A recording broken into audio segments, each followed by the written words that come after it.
தைரியம் இருந்தா கை வைங்க, தலைவரை பார்த்துருவோம். தைரியம் இருந்தா கை வைங்கடா.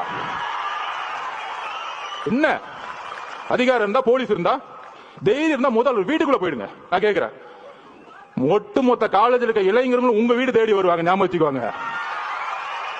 படிப்பு தான் முக்கியம்.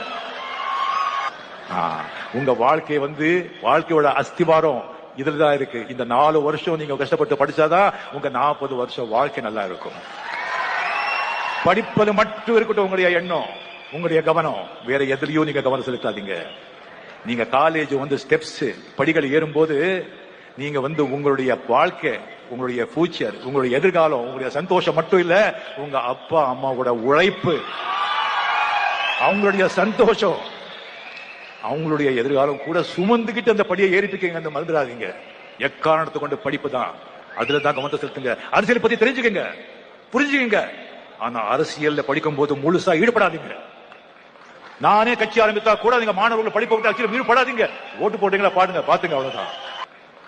நானே கட்சி ஆரம்பித்தா கூட நீங்க மாணவர்கள் படிப்பை விட்டு அரசியல் ஈடுபடாதீங்க. ஓட்டு போட்டீங்களா பாடுங்க, பாத்துங்க, அவ்வளவுதான். படிப்பு தான் முக்கியம், படிப்பு தான் முக்கியம்.